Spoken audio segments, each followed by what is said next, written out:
होगी अब डीजीएमओ की ये बातचीत। बड़ी खबर है ये, पहले 12 बजे होनी थी डीजीएमओ की बातचीत, लेकिन यहाँ पर 12 बजे की जगह पर अब 5 बजे का समय रखा गया है। हॉटलाइन में गड़बड़ी के कारण यहाँ पर समय बदला गया है। तो हॉटलाइन में गड़बड़ी बताई गई, जिसके चलते समय में बदलाव किया गया है। 12 बजे ये बैठक होनी थी और उसके बाद बताया ये जा रहा है कि अब ये बैठक जो है वो 5 बजे होगी।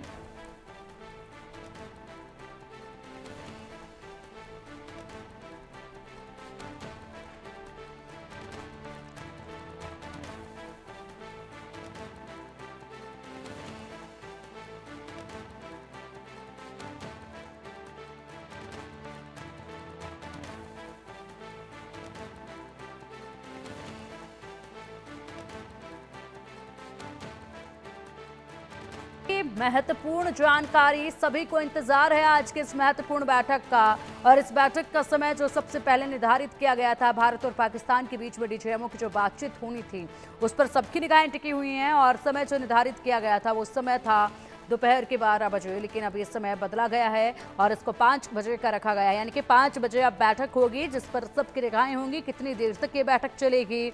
और जो अब समय में बदलाव किया गया है उसका प्रमुख कारण बताया जा रहा है हॉटलाइन में गड़बड़ी, जिसके चलते यहाँ पर समय में बदलाव किया गया है। अब 5 बजे बैठक होगी, कितनी देर तक ये बैठक होगी और क्या 5 बजे भी बैठक संभव हो पाएगी या नहीं, इस पर सबकी निगाहें टिकी हुई हैं।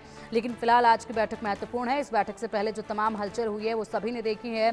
सेना ने, नौसेना ने जिस तरीके से महत्वपूर्ण जानकारी साझा की है, ऑपरेशन सिंदूर को लेकर जिस तरीके से बताया गया है, सीक्वेंस वाइज हर चीज जो है वो दुनिया के सामने रखी गई है कि कैसे ऑपरेशन सिंदूर कामयाब हुआ, किस तरीके से केवल और केवल पाकिस्तान के अंदर जो टेररिस्ट के कैंप हैं, जो आतंकी कैंप हैं, उन्हीं को सिर्फ टारगेट किया गया, उन्हीं के ऊपर सिर्फ वार किया गया है। और आम जनता को कोई खामियाजा जो है वो हिंदुस्तान की मार से बिल्कुल भी पाकिस्तान में नहीं पड़ा है।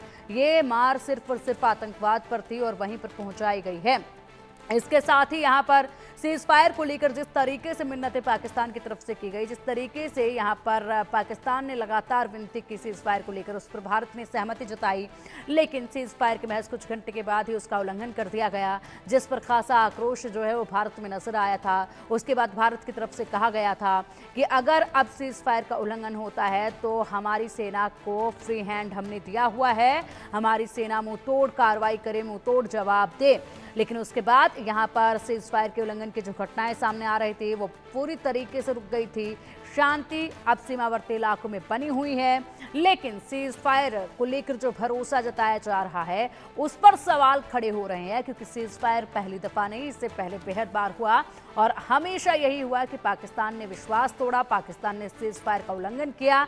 तो ऐसे में अब ये सुनिश्चित किया जा रहा है कि किस तरीके से सीज फायर को पाकिस्तान आगे कायम रखेगा, और कायम रखेगा तो क्या गारंटी ये रहेगी कि कोई मौका जो है वो पाकिस्तान शिकायत का नहीं देगा।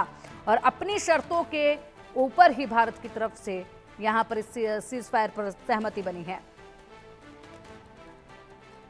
अब बैठक होगी तो बैठक में केवल सीज फायर पर ही बात होगी, और सीज फायर के अलावा अगर बात की जाए तो तमाम जो प्रतिबंध लगाए गए थे हिंदुस्तान की तरफ से पाकिस्तान पर, वो प्रतिबंध लागू रहेंगे।